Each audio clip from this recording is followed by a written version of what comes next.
Mesdames, Messieurs, bonsoir. Merci de rester fidèles à Walfadjri. Nous allons ce soir vous parler donc de certains faits marquants de l'année 2015, une année donc qu'on va enterrer, mais c'est le temps aussi d'en déterrer des choses qui s'enterrent difficilement, puisque c'est des choses donc qui poursuivent leurs auteurs comme la tenue d'Onésus, et c'est le temps également d'en discuter avec des hommes et des esprits avertis qui peuvent apporter également des explications, mais surtout des observations. C'est des observateurs donc de la vie politique, économique, sociale du pays.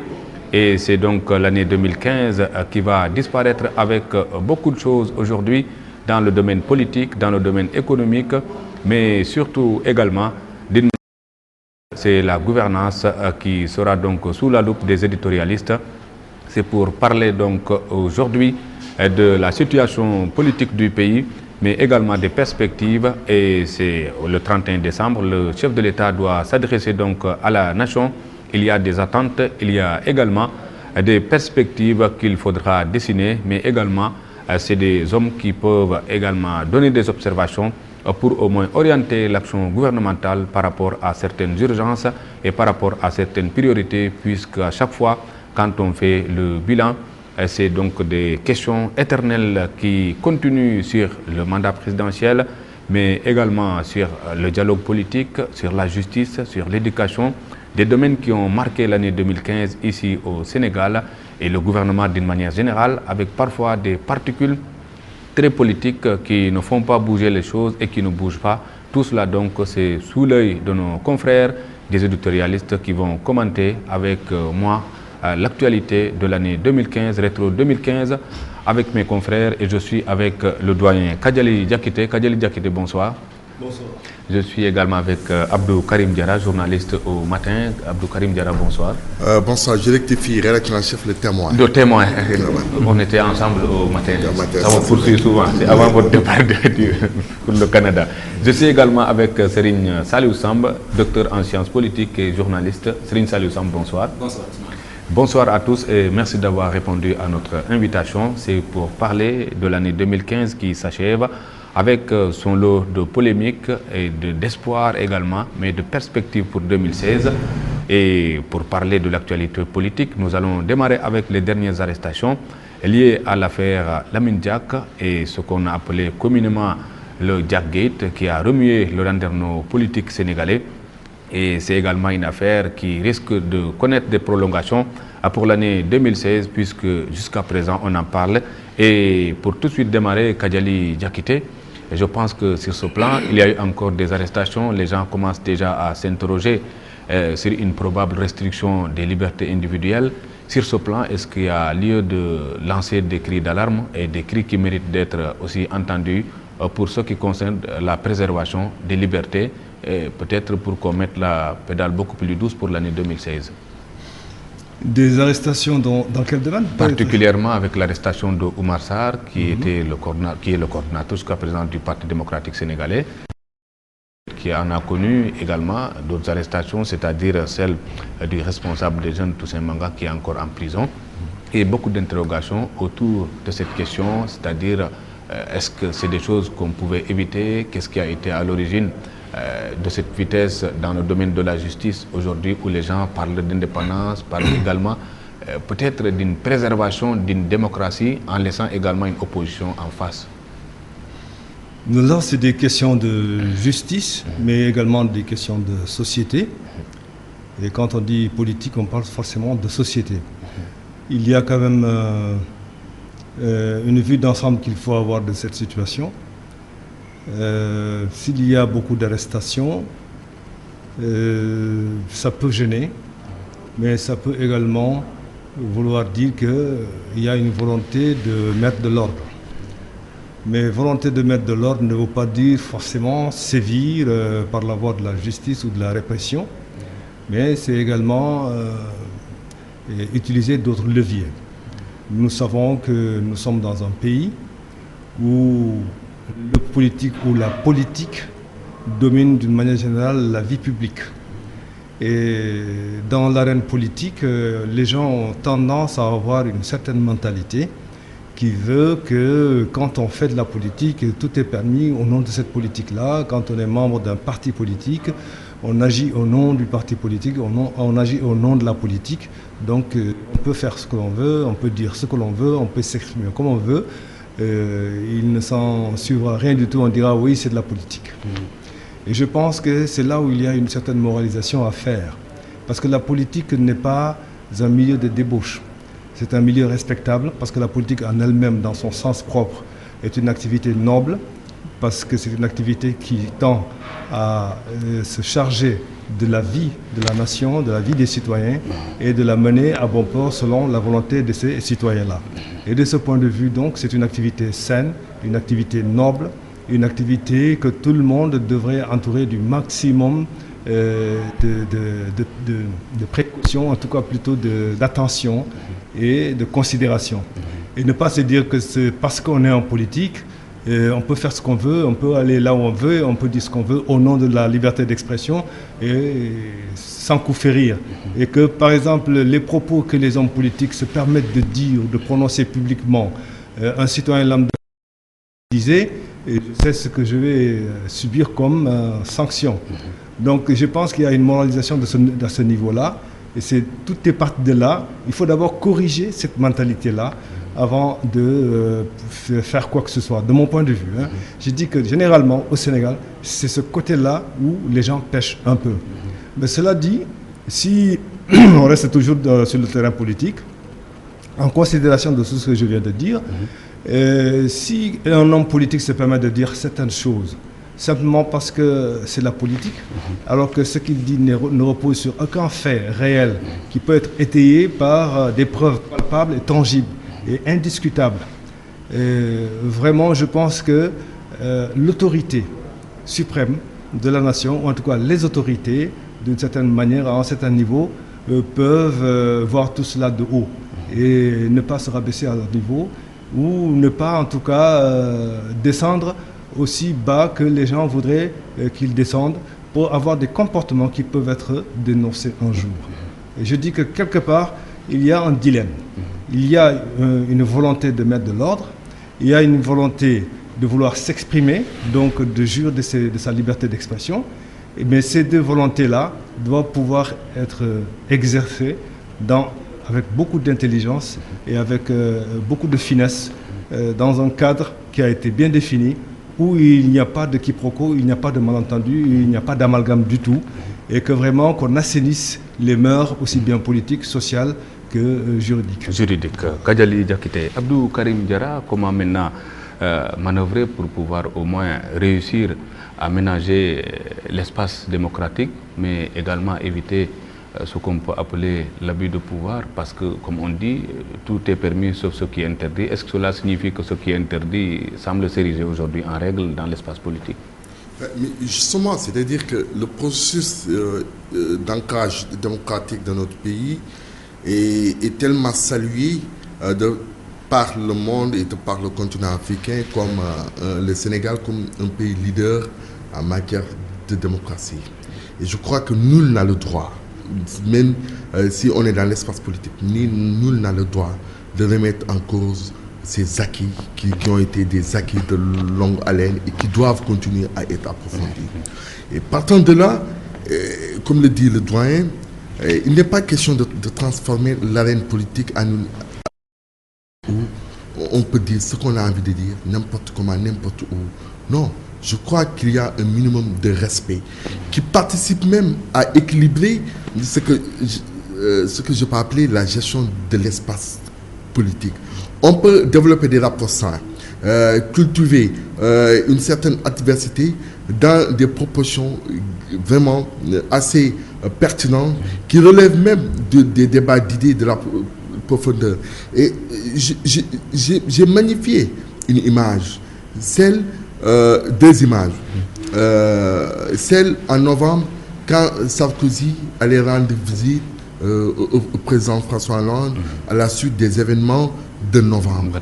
Et là, on a vu tout un peuple, toute une république, toute une élite converger vers un même mouvement. Le mouvement de la sauvegarde d'une France attaquée, d'une France qui doute.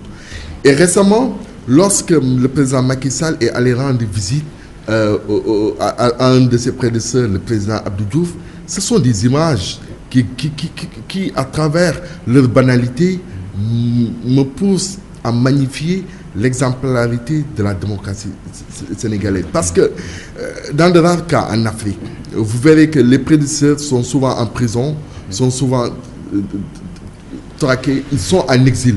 Et c'est le Sénégal est l'un des rares pays où les anciens chefs d'État, en l'occurrence Abdoulaye Wade, Abdou Diouf, peuvent se promener tranquillement, développer leur opinion, participer à l'animation de l'espace politique sans qu'il y ait une remise en cause profonde de leur liberté d'exercice. Mais cela, c'est fondamental.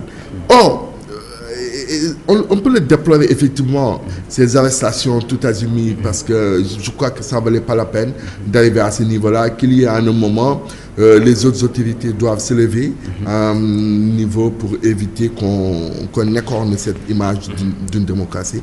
Mais en même temps, ceux qui sont dans l'espace politique ont le devoir et la responsabilité vraiment de jouer un jeu qui est sincère, qui ne s'arc-boute pas sur un niveau qui remet en cause fondamentalement nos acquis. C'est là, pour moi, l'intérêt du débat aujourd'hui. Abdou Karim Diarra, Serigne Saliou Samba, donc on va en parler, l'arrestation de Oumar Sarr, l'arrestation de Toussaint Manga, ça c'est pour l'opposition. Karim Wade également en prison, c'est pour l'année 2015. Mais à chaque fois, on dit que l'exercice du associé quand même la liberté individuelle. Est-ce que c'est toujours le cas quand vous faites l'analyse de tous ces événements? J'avoue que le gouvernement sénégalais aurait pu mieux faire.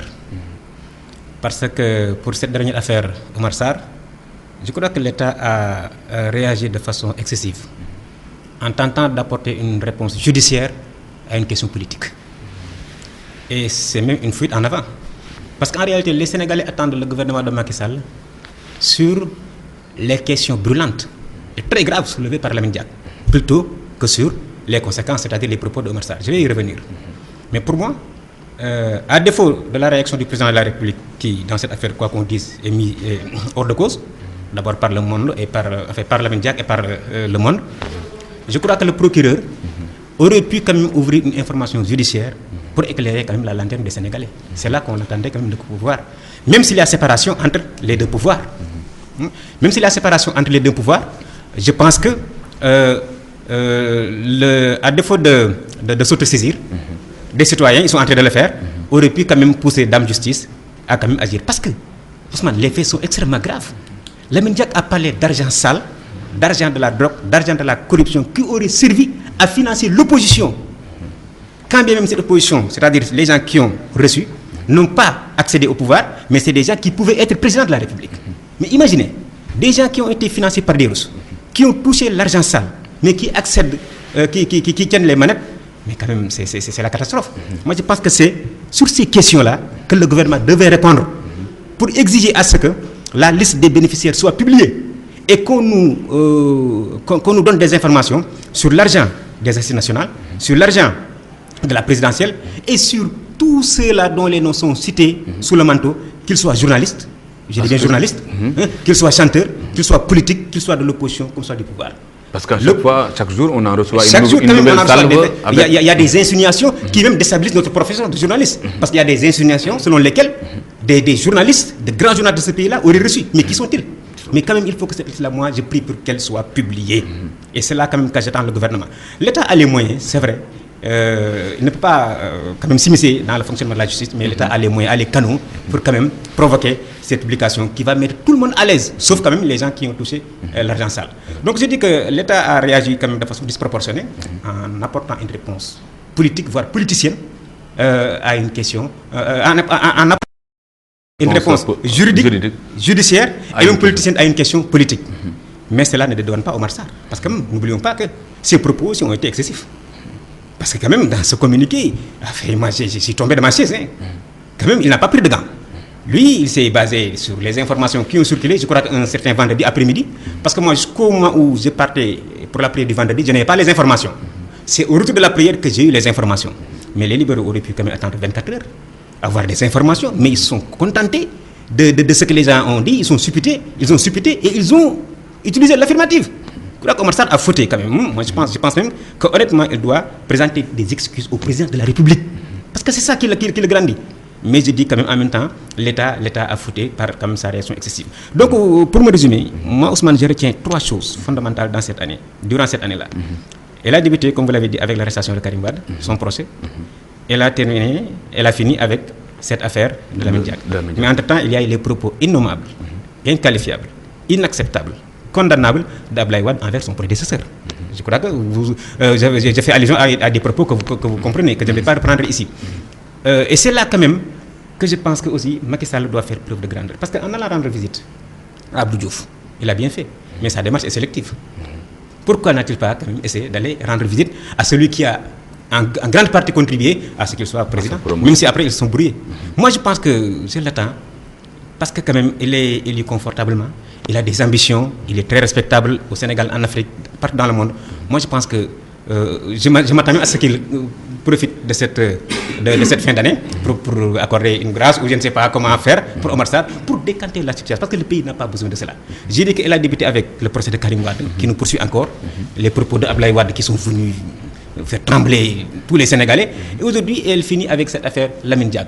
Donc en un mot comme en mille, si vous interrogez le citoyen lambda, aujourd'hui c'est l'ensemble de la classe politique qui est honnie, qui est rejetée, pouvoir comme opposition.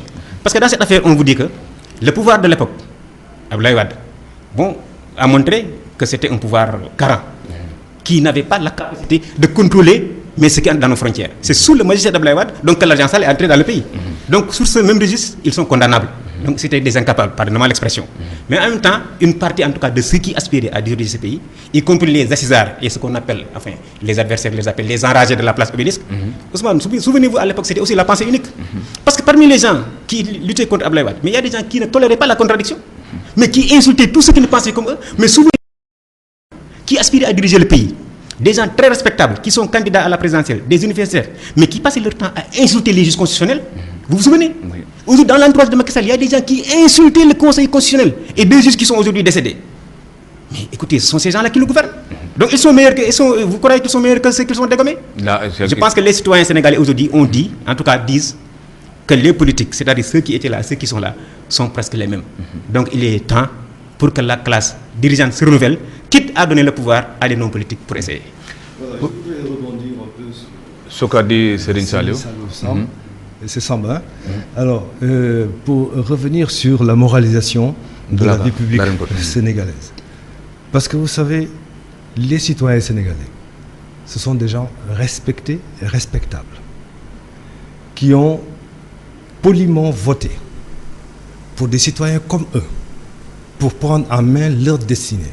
Donc c'est des citoyens pour lesquels ils ont beaucoup de respect, beaucoup de considération, tellement qu'ils leur ont confié leur destin. Quelqu'un qui a autant de respect pour vous, autant de considération pour vous, et d'espoir également, pour vous confier ses destinées, vous devez le lui rendre. Et je pense que ce n'est pas toujours le cas des hommes politiques, aussi bien au pouvoir que dans l'opposition. Pourquoi je dis ça? Parce que les Sénégalais ne les ont pas élus pour qu'ils passent leur temps à se taper dessus. Ils les ont élus pour qu'ils cherchent des solutions à leurs problèmes. Et s'il y a des gens qui sont au pouvoir, qui ont des faiblesses, c'est à l'opposition de crier « Oh là, attention, vous êtes allé dans telle direction, vous auriez mieux fait d'aller dans telle autre direction. En tout cas, moi, mon idée serait que si vous faites ça, ça ne marcherait pas comme ça. » C'est ça le rôle de l'opposition. Et le pouvoir doit écouter l'opposition. Et le pouvoir doit savoir que quand l'opposition lui dit que « Attention, ce n'est pas pour rien, parce que cette opposition aussi aspire à être au pouvoir un jour. » Et il veut prendre à témoin le citoyen qui est appelé un jour à l'élire lui aussi, pour qu'il sente que moi aussi, je suis assez responsable pour dire que je ne suis pas là pour attaquer mon frère qui est aujourd'hui au pouvoir, mon concitoyen qui est aujourd'hui au pouvoir, pas pour l'attaquer, mais pour lui dire attention à ce que tu fais. Est-ce que là, parce que le pouvoir est une continuité. Ce que vous êtes en train de faire peut avoir des répercussions demain sur ce que moi je veux venir faire. Et nous devons continuer cela. C'est dans ce sens-là que pouvoir et opposition doivent se regarder. Mais ici au Sénégal, pouvoir et opposition se regardent en chien de faïence. Et ils se c'est de la chamaillerie, c'est des disputes de bornes de fontaine, c'est des pousse-toi que je me place.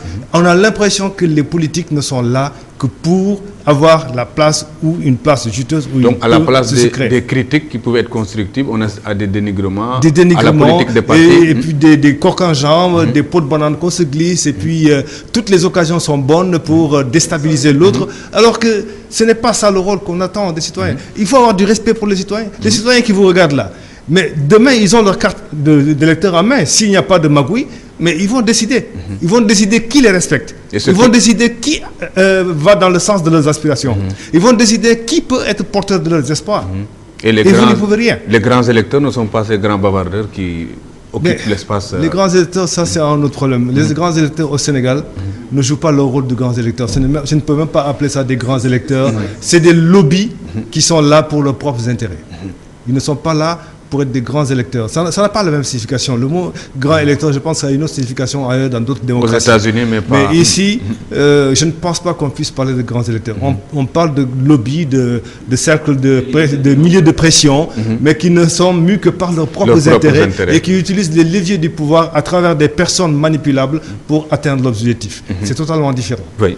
Abdou Karim, parce que dans ce sens aussi, on assiste quand même à ce qu'on appelle l'exception sénégalaise, où les gens à chaque fois, ils vont au front, mais c'est pour gagner des postes.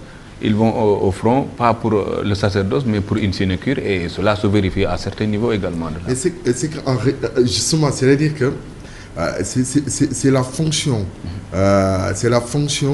de l'élu qui est dévoyée. En réalité, ils ont été élus par des Sénégalais pour régler le problème, mais une fois dans une posture d'autorité, ces hommes politiques se transforment plus à des intérêts partisans qui n'ont rien à voir avec ce dont les populations les avaient élus. Et c'est pour rebondir dans l'approche développée par le doyen Kadiali, pour dire en réalité, si on est arrivé dans un espace où les politiciens donnent l'impression de vivre une querelle de chiffonnier, c'est parce qu'il y a ce que j'appelle le péché originel au sein du PDS.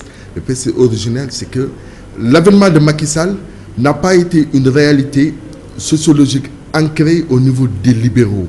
Ils se sont refusés dès le départ à développer une certaine conformité en se disant, écoutez, on a été en un moment aux affaires, les Sénégalais n'ont pas apprécié en un moment X la gestion de ce pays que nous avons fait et qu'ils ont confié ce pays à d'autres. Maintenant, nous, au sein des libéraux, essayons de se transformer ou essayons d'apporter une autre manière de faire de la politique. Et au fond, la réalité, c'est que cette manière de conduire la politique par une sorte de guéguerre, par une sorte de politique politicienne, ça dessert autant l'opposition, autant le pouvoir en place. Et c'est tellement profond que les Sénégalais ont atteint un niveau de maturité tel que finalement ils se disent que on n'a pas le même cheminement ou les mêmes ambitions que ceux qui nous dirigent. Mais on a notre capacité de leur démontrer cela par des rendez-vous qui sont normés par la démocratie. Et parmi ces rendez-vous, c'est l'élection présidentielle, le calendrier électoral qui est également au centre d'une guerre parce que les gens gardent toujours un flou. Justement, c'est-à-dire aujourd'hui, là où on ne comprend pas le chef de l'État Macky Sall, c'est que on est arrivé à un moment où le Sénégal, malgré son ancrage démocratique, on n'a pas une idée fixe sur les rendez-vous électoraux à venir. Il a parlé de référendum, il s'est promis de faire un référendum. Jusqu'ici, rien n'est précis. On ne sait pas si c'est en 2017 ou en 2019. Or, pour le respect et l'histoire de la démocratie sénégalaise, on ne devait pas arriver à cette sorte de confusion totale. Parce qu'aujourd'hui, dites-vous, même les organisations politiques, les organisations de la société civile, les citoyens lambda, aucun Sénégalais aujourd'hui ne peut te dire avec exactitude quels sont les rendez-vous à venir. Parce qu'on tombe dans des calculs politico-politiciens et des opportunités. En réalité, on a oublié le peuple. Or, le dernier ressort, c'est le peuple. Si Macky, le seul courage politique du chef de l'État, c'est son bilan. Et pour moi, fixer un rendez-vous, déterminer le référendum, c'est en quelque sorte une petite étape dans le bilan qu'il doit présenter aux Sénégalais. S'il est sûr de son bilan, je crois qu'on ne doit pas avoir une confusion comme la confusion aujourd'hui qui est entretenue par rapport à ça. Serigne Saliou Samb, parce que ça fait partie des priorités quand même. Les Sénégalais peut-être attendent le président de la République sur ce 5 ou de 7 ans. Et on avait parlé d'un référendum en mai 2016. La récente sortie du ministre de l'Intérieur qui dit que dans son calendrier, il a l'élection présidentielle en 2019 et législative en 2017. Ça a encore remis le feu aux poudres. Dans ce sens, est-ce qu'on peut dire aujourd'hui quand même que ça fait partie des points de friction du dialogue politique qu'on attend? Ah, bien sûr, c'est un point fondamental. Je crois que c'est un point quand même essentiel. Un des points de crispation du débat politique. Parce que pour la première fois quand même dans l'histoire du Sénégal, dans l'histoire récente en tout cas, à un an, parce que nous sommes presque déjà en 2016, presque à un an de la supposée tenue de l'élection présidentielle, mais on ne sait pas. Et je crois que c'est pas normal. C'est quand même pas normal. Et cela ne fera qu'envenimer le débat politique entre pouvoir et opposition, mais aussi au sein du parti présidentiel, où il y a des prises de position. Le lendemain, certains tirent à U, d'autres tirent... Aujourd'hui, certains tirent à U, le lendemain, d'autres tirent à Dia. On ne sait plus. Et comme vous l'avez dit, si l'organisateur des élections lui-même, le ministre de l'Intérieur, dit que les seules élections dont il est au courant de la tenue probable, c'est celle des législatives en 2017 et peut-être de la présidentielle en 2019, mais cela ne fera que jeter à la confusion. Or, le président de la République avait fait une promesse et un engagement. Donc, candidat, il avait promis, et devenu président, il a réaffirmé devant l'opinion nationale et internationale sa volonté de tenir donc, la présidentielle en 2017. Et moi, je pense que tous ces débats autour de la Constitution sont même stériles par rapport à la préoccupation du Sénégalais lambda qui veut connaître la date des élections pour aller voter. Vous savez, au Sénégal, l'institution présidentielle, pour ne pas dire l'institution présidentialiste, est tellement forte que Macky Sall peut bel et bien se passer d'un référendum et organiser la présidentielle de 2017 et sortir par la grande porte. Moi, je pense qu'il a fait des calculs politiques, même si je sais que quand même, il ne va pas se suicider. Macky ne va pas quand même démissionner pour laisser le palais pendant 2 ou 3 mois à un président de l'Assemblée nationale. Vous savez, en politique, en 2 jours, tout peut se passer, oui. Mais à plus forte raison quand même en 3 mois. Ne demandons pas à Macky Sall quand même l'impossible. Il ne le fera pas. Macky ne va pas démissionner quand même et pour scier quand même la branche sur laquelle il est. Mais il a la capacité quand même d'organiser. Il a la capacité de trouver une astuce pour quand même se tirer d'affaire et tirer les Sénégalais d'affaire. Sur cette affaire, en tout cas, moi j'ai envie de dire une chose. Au moins, les Sénégalais savent que cette constitution n'est pas bonne. Pourquoi Diarra? Pourquoi? Parce que c'est une constitution, mais allez à l'université, à la faculté des sciences juridiques et politiques. Vous verrez un constitutionnaliste qui vous dit que la seule voie, la seule issue, c'est un référendum. Mais quelqu'un qui interprète la même constitution vous dit par l'Assemblée nationale. Et c'était même la même interprétation lors de la candidature d'Abdoulaye Wade. Et aujourd'hui, c'est la même interprétation sur, je crois que la structure du procureur, la flagrance, ou fallait-il aller ou l'instruction. En instruction. Donc au moins, cela nous montre que le droit que nous étudions là, soit c'est pas un bon droit, en tout cas c'est un droit qui n'est pas compris. Et j'ajoute pour terminer là-dessus que le pouvoir et l'opposition, comme vous l'avez dit, les Sénégalais quand même, Diarra l'a dit tout à l'heure, rêvent d'une image où ils verraient Abdoulaye Wade, Abdou Diouf, Macky Sall. Mais quand même, ce serait le plus grand cadeau que Macky pourrait offrir quand même aux Sénégalais. Et jusqu'à présent, il y a quand même des blocages, il faut le reconnaître. Parce que c'est vrai, il y a de bonnes volontés qui sont en train de négocier pour que le PDS retrouve son groupe parlementaire. Il y a des médiations, vous-même, vous êtes dans le secret des dieux. Mais quand même, jusqu'à présent, ça crispe. Moi, je pense qu'il faut dépasser les... Parce qu'il y a des préalables peut-être qui n'ont pas été réglés. Il y a des préalables qui n'ont pas été... Moi, je pense que tout ça, c'est le manque de dialogue. Vous voyez, moi, j'ai dit que... Est-ce que ce salut, le préalable au départ, c'est comme j'ai dit tout à l'heure, au sein du PLS, la reconnaissance de fait qu'il y a une institution qui s'incarne au niveau du chef de l'État, du président de la République. Je crois que tout est... Je suis d'accord avec vous, mais je pense que, attention, en 2007, c'était pire. Pourquoi? Parce qu'à l'issue des élections de 2007, l'opposition dite significative n'avait pas reconnu le président de la République. Et Wade avait inventé à l'époque l'opposition parlementaire voilà. qui devait remplacer.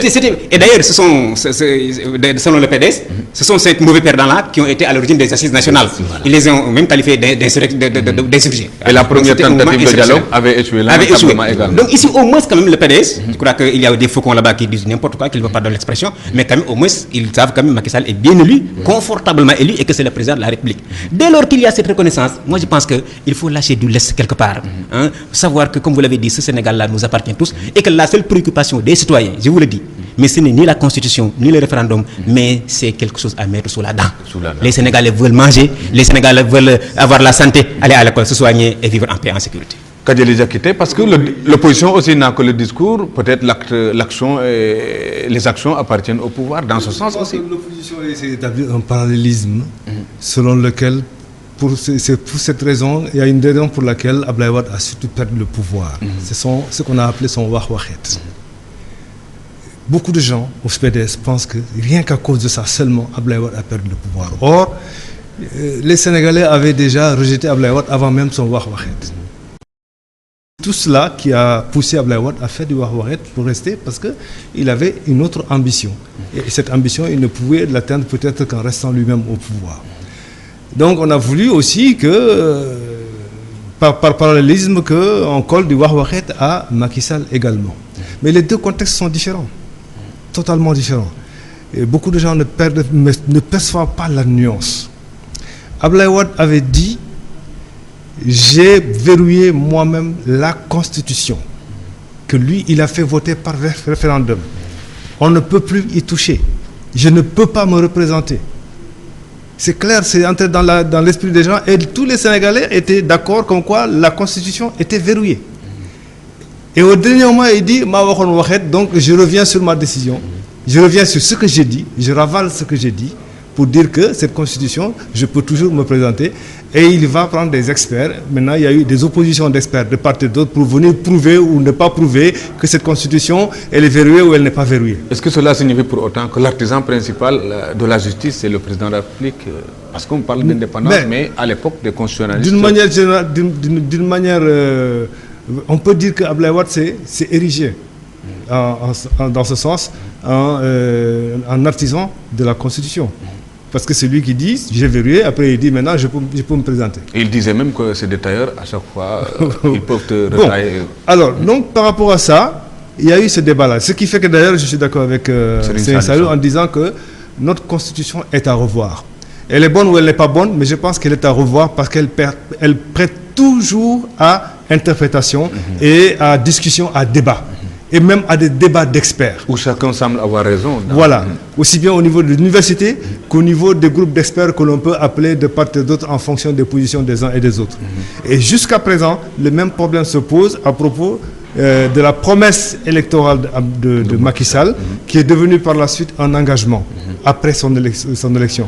Parce qu'il avait promis, après, quand il a été élu, on l'a tellement bousculé qu'il s'est engagé. Il aurait pu s'en tenir à la promesse et ne pas s'engager, mais il s'est engagé sous la pression. Et je pense que c'est fait exprès, son opposition a fait exprès pour le pousser à l'engagement. Parce qu'il savait que s'il se tenait seulement à la promesse, comme on dit, la promesse n'engage que ceux qui y croient. Parce qu'en fait, nos hommes politiques, ils ont toujours fait des promesses. Sur quelle base nos hommes politiques sont élus? C'est uniquement sur la base de promesses. Mais aucun homme politique au Sénégal, de l'indépendance jusqu'à aujourd'hui, n'a présenté un projet de société ficelé avec des financements, avec des sources de financement identifiées, des possibilités de financement identifiées, avec des plans d'action et des programmes d'exécution clairement établis, exposés aux citoyens, pour que les citoyens disent: ah, celui-là, si on lui confie notre destinée, voilà ce qu'il peut faire pour nous. Il n'y en a pas eu. Depuis l'indépendance, aucun, je mets tout le monde au défi de dire quel est le candidat, qu'il soit président ou député ou que sais-je, qui a su présenter un projet de société doublé d'un plan d'action et d'un programme d'exécution financé avec des sources de financement identifiées clair et net et approuvé par les citoyens et qui fait que les citoyens sont engagés pour voter pour lui. Il n'y en a pas. Ils ont tous été élus sur la base de promesses. Des promesses de développement, des promesses de je ferai ceci, je ferai cela, miroiter des belles images et qui convainquent les gens, qui font que les gens vont voter. Et souvent d'ailleurs les gens ne votent même plus pour ces promesses-là, mais ils votent par affinité parce que tel est un parent, ou bien tel est un ami, ou bien tel est un talibé de tel marabout, je suis de tel secte, ou bien je suis de telle région. Les gens, ils votent comme ça au Sénégal. Et jusqu'à présent, au niveau de notre démocratie, quelle que soit la maturité à laquelle nous avons accédé, on en est encore là. Donc... Ça donne souvent des bilans ça donne, qui laissent les gens sur leur faim. On ne peut même pas faire de bilan par rapport à ça. Parce qu'il faut faire un bilan par rapport à un fait déjà établi au préalable. Quand vous avez fixé un objectif clair, précis, net, vous pouvez par rapport à ça faire un bilan. Mais quel est l'homme politique qui a fait un bilan? Il n'y en a pas. Tout le monde dit on fait des bilans, mais ce n'est pas des bilans. En vérité, il n'y en a pas. Des bilans. En vérité. Bon, pour en revenir à ce que je disais donc, alors, si aujourd'hui on en est à se demander est-ce que le calendrier électoral va être clarifié ou non, mais c'est parce que les gens en ont fait une fixation. Sinon le calendrier il est là. C'est 2019. En attendant que Macky Sall exécute sa promesse qui s'est transformée en engagement. Et ça, c'est à ses risques et périls. De toute façon, le calendrier est déjà là, c'est 2019. S'il respecte 2017, il va en subir les conséquences. Enfin, plutôt, il va en récolter les fruits. S'il ne respecte pas, c'est au peuple sénégalais de décider s'il doit le sanctionner pour cela ou non. C'est au seul peuple sénégalais de décider s'il doit sanctionner Macky Sall, soit pour la promesse ou l'engagement du mandat, ou bien pour les objectifs de développement qu'on attendait de lui en matière de règlement des souffrances des gens dans les hôpitaux, dans les écoles, dans les champs, dans les pâturages et sur le cours de la vie. C'est ça, en fait, que qui sont les vrais problèmes des Sénégalais. C'est aux Sénégalais seulement de décider. Mais pas à la classe politique de dire oui, il faut le sanctionner parce qu'il n'a pas respecté sa parole. Il faut le sanctionner parce qu'il n'a pas changé le calendrier électoral. Il faut le sanctionner, il est incapable ou il n'est pas à la mesure parce qu'il n'est pas capable de ceci et de cela. Donc c'est pas si eux, ils étaient capables de sanctionner, ils n'auraient pas été eux-mêmes sanctionnés. S'ils étaient capables de faire ce que Macky Sall peut faire ou ne pas faire, ils n'auraient pas été sanctionnés eux-mêmes. La seule sanction possible, c'est celle qui vient du peuple. C'est le peuple qui est légitime. C'est ça. D'accord. Kadjali Diakité, Abdou Karim Diarra, donc c'est une classe politique qui à chaque fois cherche à parler au président, alors qu'elle devait en réalité parler au peuple qui est légitime et qui attend toujours de ses dirigeants la satisfaction d'un certain nombre de besoins et qui date des années 60. Oui, c'est justement ce qu'on appelle un tout petit peu, en fait, les appareils politiques n'ont pas pris le temps en développant une sorte de paramètres de réflexion interne qui leur permettrait de se définir un tout petit peu les voies, les moyens pour demain gérer ce pays. Parce qu'en réalité, ce qui se passe, comme il a dit tout à l'heure, il n'y a aucun appareil politique au Sénégal qui, à un moment donné, a su présenter une vision de développement avec des mécanismes, avec des outils bien précis à tous les niveaux pour dire demain aux Sénégalais, si vous nous donnez le pouvoir, voilà ce que nous vous proposons.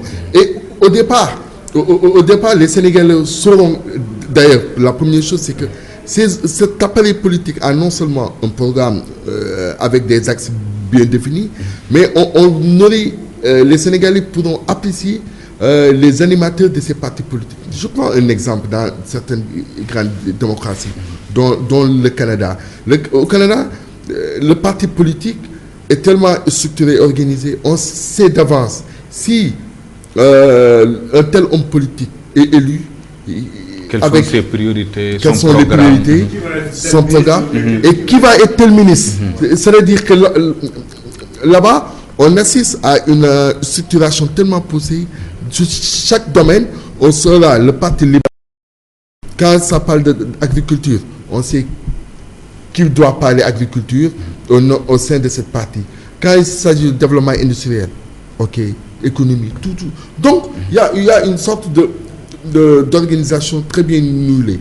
Et ce qui s'est passé même au temps du PS, de Senghor, tout ça, la notion d'école du parti, ça n'existe même plus au sein des appareils politiques où les jeunes qui veulent adhérer à l'espace politique reçoivent des formations qui demain pourraient leur permettre d'être des leaders et qui savent ce que c'est qu'un appareil politique, un appareil d'État, comment gérer un pays, qu'est-ce qu'il faut dire, qu'est-ce qu'il faut faire et sur quels axes s'orienter. Il faut orienter Finalement, on est arrivé à un niveau où, mes collègues, mes confrères diront, on est arrivé où, entre le pouvoir, l'opposition et le champ médiatique, on a une impression que ce n'est plus l'opposition qui s'oppose, mais c'est le champ médiatique qui s'érige en rempart ou en critique de la gestion des actes du pouvoir. Parce qu'en fin de compte, si aujourd'hui, Macky Sall nous présente un bilan d'une campagne agricole réussie, dit-on, mais on n'a pas la possibilité, les Sénégalais n'ont pas la possibilité, à partir des appareils de politique de l'opposition, d'apprécier si ce que Macky Sall a dit, le bilan, est-ce qu'il est exact, ou dans quel domaine ce bilan n'est pas exact. Et finalement, ce débat-là, il est transféré sur la responsabilité des médias. C'est les médias qui s'érigent en quelque sorte à une sorte d'équilibre ou je ne dis pas d'autosanction, mais une sorte de regard sur ce que le pouvoir fait. Parce qu'en ce moment, l'opposition qui devait faire ça est absente, et ensuite ce qu'on appelait la société civile également à un moment donné absente. C'est une confusion totale. La société civile. Oui. Et Serigne Saliou Samb, pour démêler alors les promesses, la parole politique, vraiment de ce qu'on considère aujourd'hui comme des priorités, comme l'a dit tout à l'heure Kadiali Diakité, moraliser aussi l'espace politique. Et on avait pensé à une réforme des institutions, mais à un moment donné aussi, je pense que ça a été au cœur d'une grande polémique, particulièrement avec Amadou Mahtar Mbow, que vous avez cité tout à l'heure par rapport aux assises.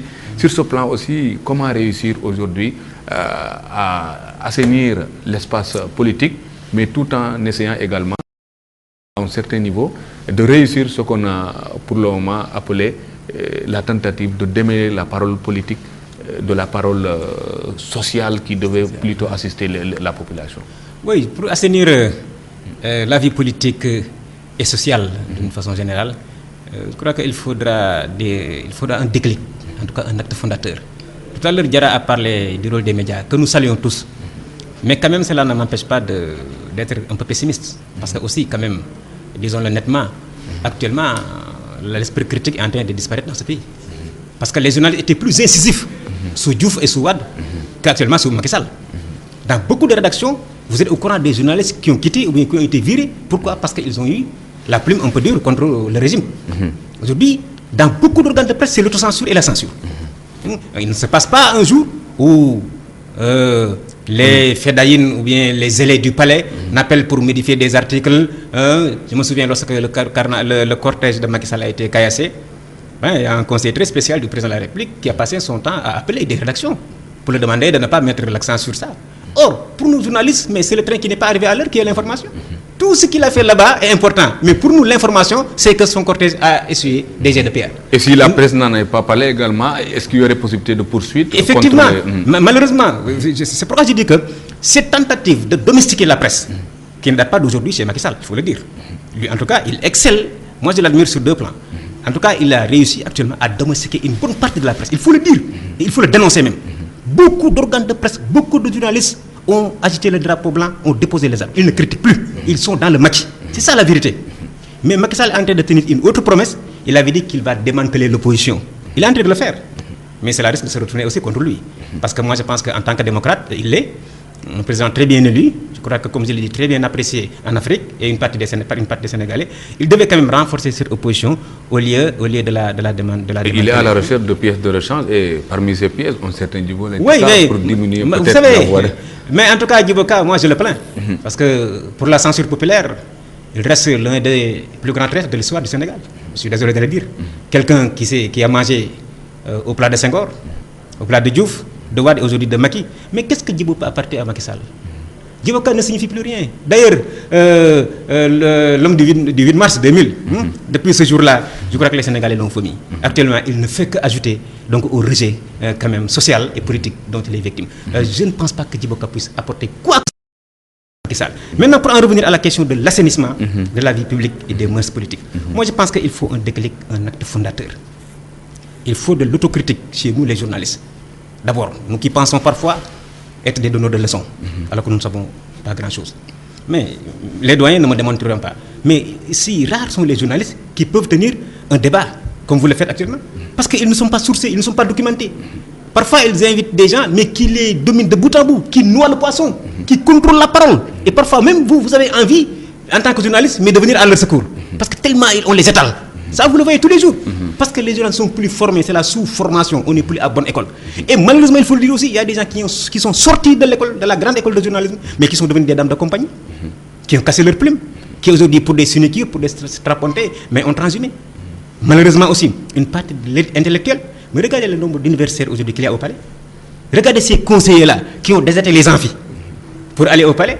Un de nos professeurs en faculté des sciences juridiques politiques, en doctorat Legré, nous disait, en France, les profs d'université préfèrent être professeurs. Pourquoi? Parce qu'en étant professeur, ils ont un salaire de 3 000 €. En étant ministre, ils ont 3 000 €. Or, il suffit que le président prenne sa gomme pour effacer le salaire du ministre. Or, le salaire du professeur d'université, on ne peut pas l'effacer. Moi, je pense qu'on ne peut pas leur interdire de faire la politique. Mais je crois que les universitaires ont quand même pour mission d'abord de participer à la formation citoyenne, à la formation pour le développement de ce pays. Je pense que pour y parvenir à cette moralisation que tout le monde réclame, pouvoir comme opposition, moi je pense qu'on attend des gestes forts de la part du président de la République qui, comme on le dit, est la clé de voûte des institutions. Moi je me demande si Macky Sall lui-même, ou bien ses partisans, mesurent encore l'espoir qu'il a incarné. Parce que comme l'a dit notre confrère tout à l'heure, en 2012, mais les Sénégalais n'ont pas sanctionné Wade, ils l'ont rejeté. C'est un rejet, le régime libéral a été vomi. Et on espérait, on attendait tout de ce régime. C'est pourquoi, s'il y a déception, mais la désillusion risque d'être plus grande. Parce que jusqu'au moment où je vous parle, malgré les errements qui par-ci et par-là, Macky Sall peut encore se ressaisir. Et moi je pense qu'il peut poser des actes très forts en apaisant le climat politique, pas en renonçant quand même à une certaine fonction régalienne, comme il a dit dès le début, parce que l'État quand même l'État droit doit régner. On ne peut pas laisser les gens insulter à gauche et à droite et se promener comme ils veulent. Non, il faut sévir parfois. Mais tenir la balance égale et l'équilibre entre les forces. Être équilibré, ne pas intervenir comme il l'a fait à l'Assemblée nationale. Bon, tout le monde sait que dans ce pays-là, le procureur ne s'est pas levé pour aller poursuivre. Non, on lui a demandé de servir. Ça, quand même, on le sait. Le cordon ombilical qu'il y a entre le parquet et le pouvoir judiciaire, tout le monde qui est derrière ça. Mais moi je pense qu'en tant qu'un grand seigneur, en tant que Foutanké qui parle le polar, en tant qu'homme du Saloum qui parle le sérère, oui, tous ces atouts-là, moi c'est parce que parfois je suis amer quand je vois certaines erreurs du président alors qu'il aurait pu mieux faire. Je ne jette pas la pierre sur ses conseillers parce qu'on a tellement tapé sur eux que maintenant il faut les laisser en paix. Mais moi je pense que l'année qui s'annonce sera une année de ressaisie sur tous les plans et je le souhaite de réconciliation pour que les mœurs politiques soient assainies, pour que le Sénégal engage la seule bataille qui vaille pour moi, c'est la bataille du développement. La bataille du développement, et là aussi c'est ce qui facilite souvent la communication Kadiali Diakité, parce que pour communiquer, il faut avoir de la matière aussi. Sur ce plan, est-ce qu'il y a suffisamment de matière pour ces gens qui doivent conseiller le président, parce que aussi le président doit consommer aussi ses conseillers. Est-ce que ces conseils-là, en fait, c'est des conseils qu'il consomme, qu'il utilise, parce que le rôle de l'opposition, c'est de poser à chaque fois des pièges. Et c'est au gouvernement d'éviter maintenant ces erreurs. Est-ce qu'à chaque fois, on n'assiste pas à un gouvernement qui tombe souvent sur les pièges de l'opposition? Parce que quand on veut répondre à toutes les provocations, on finit souvent par tomber dans les pièges. Vous savez, Ousmane, les questions que j'ai l'habitude de me poser, tu vas me les faire poser ouvertement, ici, publiquement. Des fois, je me pose des questions. Est-ce que le président, les ministres, les directeurs généraux, est-ce qu'ils ont des conseillers? S'ils en ont, est-ce qu'ils sont à la hauteur? S'ils sont à la hauteur, est-ce qu'ils sont consultés, écoutés? Et s'ils sont écoutés et consultés, est-ce que ce qu'ils disent sont exploités? Donc il y a autant de questions que je me pose des fois. Mais comme je ne suis pas dans le milieu, je ne peux pas répondre à ces questions. Je me pose ces questions certainement en regardant de l'extérieur ce qui se passe sous mes yeux. Et pour en revenir à la moralisation de l'espace politique, je pense que toute l'agitation politique et sociale au Sénégal est due à un fait majeur que nous devons avoir à l'esprit. La politique est la reine de la vie publique au Sénégal. Et c'est cette politique-là, tenez-vous bien, qui est la plus grande pourvoyeuse de richesse, qui est la plus grande pourvoyeuse d'emploi, qui est la plus grande pourvoyeuse de notoriété, donc de prestige dans ce pays-là. Rares sont des Sénégalais qui acquièrent du prestige par leurs propres efforts, en travaillant selon leurs capacités et en gagnant leur vie à la sueur de leur front, en trimant jusqu'à émerger et être des hommes qui peuvent être vus très haut. Pour être vu très haut au Sénégal, il faut passer par la politique. Et passer par la politique, ça veut dire passer par les postes de sinécure que procure la politique. Et ces postes de sinécure-là qui font que les hommes, je ne dirais pas politiques, mais les politiciens, parce qu'il y a une différence pour moi entre politiciens et hommes politiques. Comme je l'ai dit tantôt. Là-bas, c'est la science, là, c'est vraiment le verbe. Voilà. Non, même pas ça, question de science ou de verbe, mais la politique est une activité noble, comme je l'ai dit au début. Mais le politicien, c'est un lidjentikat. Comme on dit au Sénégal, lépp dañ koy lidjanti. Xaalis dañ koy lidjanti, duñ ko liggéey. Les privilèges, donc. Et c'est pourquoi les gens, ils se battent autour de la chose politique. Ça se résume même ça en fonction. Ça se crépit les chignons autour de la chose politique. Avant, on entendait ingénieur en, professeur en. Voilà. Maintenant, si on arrivait un jour à faire en sorte que les Sénégalais ne voient plus la politique comme la seule source de revenus, la seule source de prestige, la seule source de fortune, vous verrez que le monde politique va être déserté par toutes ces personnes-là et va être envahi par les gens qui sont mus par l'intérêt général des populations et qui ont quelque chose à apporter à la communauté par solidarité et par engagement. Et des gens qui ont un savoir et un savoir-faire et une volonté de faire réussir ce pays-là et de le mettre au diapason des nations fiables.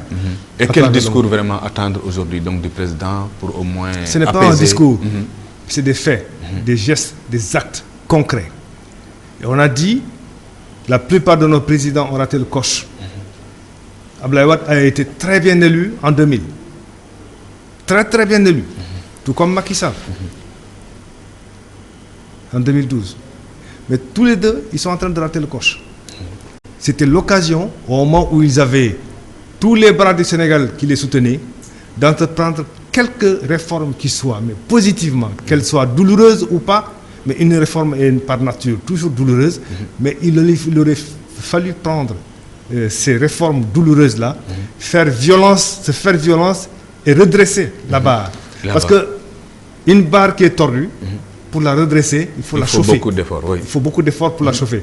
Ça, c'est sur le plan politique. Donc, il faudra qu'on fasse en sorte que les Sénégalais ne trouvent plus dans la politique la seule source de revenus, la seule source de prestige et la seule source de capacité de régner sur l'ensemble de la communauté. Si on arrive à faire en sorte que la politique soit un sacerdoce, que ce soit un acte de dévotion d'un citoyen qui par solidarité veut s'engager pour faire sortir ses concitoyens du marasme, là vraiment on verra les vrais hommes politiques s'engager. Ça c'est sur le plan politique. Sur le plan des médias. Je disais tantôt même dans les coulisses, j'ai dit que les gens ne font pas beaucoup attention, même dans les écoles de formation. Les professeurs de sciences politiques, de sociologie de la communication ou de l'information, ne le disent pas clairement même aux étudiants. Mais ici au Sénégal, moi, de par mon expérience, l'observation que j'ai faite du monde médiatique, je me dis que 80 à 90% de ce qui se fait dans les médias, radio, télé, journaux, c'est de la communication, mais pas de l'information. On passe tout notre temps à se plaindre des perdièmes, à se plaindre de la corruption, à se plaindre de manque de déontologie et d'éthique des journalistes, de manque de professionnalisme. Tout ça est bien vrai. Mais le soubassement, tant qu'on ne l'aura pas attaqué, il sera difficile de combattre ces fléaux-là. Parce que la communication a pris le pas sur l'information au Sénégal. Et là, on court. Et la communication, c'est quoi? Si vous prenez les institutions, les organes publics comme la RTS, comme le Soleil, ils ne font que de la communication. Même les organes privés maintenant ne font que de la communication. Parce que tout ce que vous faites, on vous paye pour le faire. Quand quelqu'un a une manifestation à organiser, il commande des journalistes, il leur paye le transport, il leur paye à manger, il leur paye même l'hôtel. Ils disent venez assister à ma manifestation et faites dans le reportage. Il oriente le regard. Le regard est déjà orienté. Ça, c'est de la communication. Soit c'est de la communication sociale, de la communication politique, ou de la communication gouvernementale. Et cette communication gouvernementale, elle est faite, mais souvent elle est même mal faite. Parce que souvent, ce que les gens ne savent pas, c'est que les médias, quand vous les braquez sur quelqu'un, ça grossit ses qualités et ses défauts. Et si vous ne savez pas comment le faire, c'est également de la communication, ça peut le desservir. Et ce que les gens ne savent pas, trop de communication tue la communication. Et sur ce plan, et surtout une communication mal faite, elle est nocive pour celui qui la commande. Et c'est ça qui fait que généralement, l'État sénégalais, le gouvernement, le président de la République s'en plaint toujours, sa communication cherche toujours que le réseau ne passe pas avec les populations. Parce qu'il y a un problème. Il y a un problème quelque part, il faut le voir. Et donc, tout cela est dû au fait que non seulement il y a un déficit de formation, mais il y a surtout un déficit de capacité des journalistes eux-mêmes de gérer les organes de presse. Parce que les journalistes, on ne les aide pas. Comme on aide par exemple un entrepreneur à créer une PME ou une PMI, ou bien un artisan à créer une PME, une PMI en lui fournissant des fonds de garantie pour qu'il puisse se mettre debout. Les journalistes professionnels qui ont vraiment la vocation à faire de l'information n'ont pas les moyens de faire ça. Ce sont des hommes d'affaires riches ou des hommes politiques qui sont enrichis dans l'arène politique, qui viennent, qui créent des organes et qui prennent des journalistes qui leur disent bon, faites-moi ma communication. Et avec un personnel à bon marché à la pollution. Voilà, donc vous connaissez un problème. Abdou Karim Diarra, peut-être l'espoir était permis quand on nous a parlé de rupture, quand on a parlé de bonne gouvernance, quand on a parlé de réforme des institutions. Aujourd'hui, dans le domaine de la politique, de l'éducation, de la justice, est-ce qu'on a atteint la cote d'alerte ou bien c'est pas encore trop tard pour rectifier le tir parce que... J'avoue que je fais partie de ceux qui jusqu'à présent gardent espoir sur la trajectoire définie par le chef de l'État Macky Sall. On a l'impression, c'est mon intime conviction, qu'il se bat à tous les niveaux pour que toute l'espérance qui s'est incarnée au niveau des Sénégalais en 2012 puisse se traduire. Maintenant, entre le moment d'élaborer et le moment de récolter des fruits, il y a quand même un temps et je crois qu'on est sur cette dynamique. Et j'espère qu'à partir de 2016, j'ai eu la chance en tant que journaliste quand même d'apprécier certaines réalisations, de visiter certains. Récemment, j'étais parti voir, parce que j'ai toujours entendu le projet pôle urbain de Diamniadio, mais j'avais quelque part une certaine limite parce que j'étais jamais sur le terrain.